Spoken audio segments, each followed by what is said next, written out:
My name is Cari Hill, and I worked with Safe Connections when I was 13 years old. When I was 11 years old, I was sexually abused by my biological father, and 3 months after the abuse, I told my mother in front of him, and so she reported him to the police, and after that, she was looking for services for me, counseling services for me.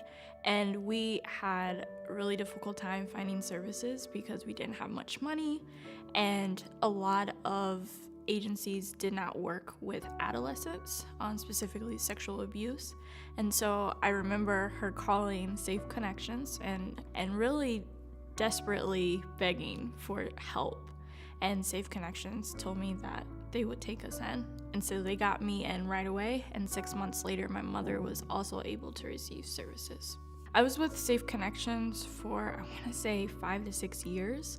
I did therapy with Safe Connections during that time, and my mom was looking for help for me. I didn't want it.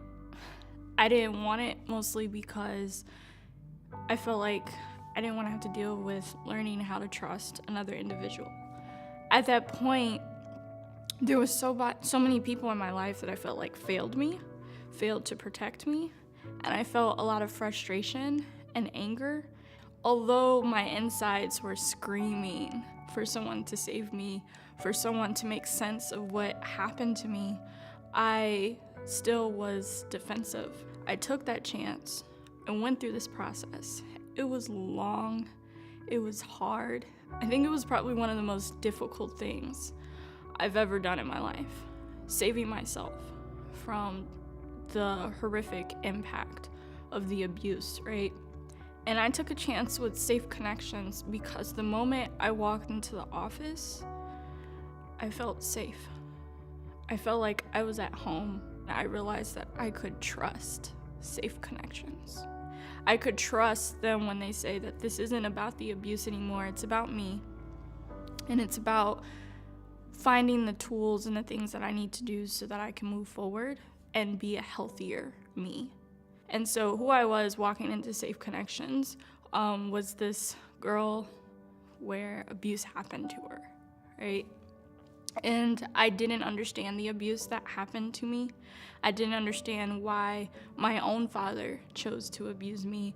I didn't think that I was worth anything, and I didn't feel as though I was protected by anyone. I was very angry. I didn't trust anyone. I questioned authority. I didn't like adults. So I was the student who was in school suspension all of the time.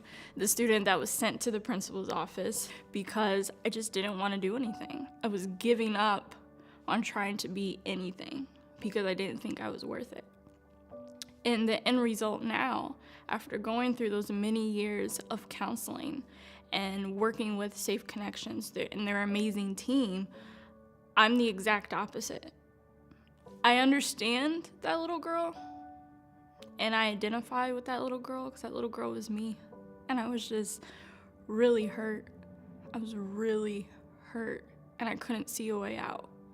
But now, I not only see a way out, but I recognize this passion that I have deep down inside to want to help other kids see a way out, to want to help other kids know that they're worth it and that they have a future. And so because of that, I realized that I wanted to become a child advocate. So right now I am in Chicago pursuing a dual master's degree in social work and children's law. And I think that every time I tell my story, it takes a part of me. But again, it's worth it.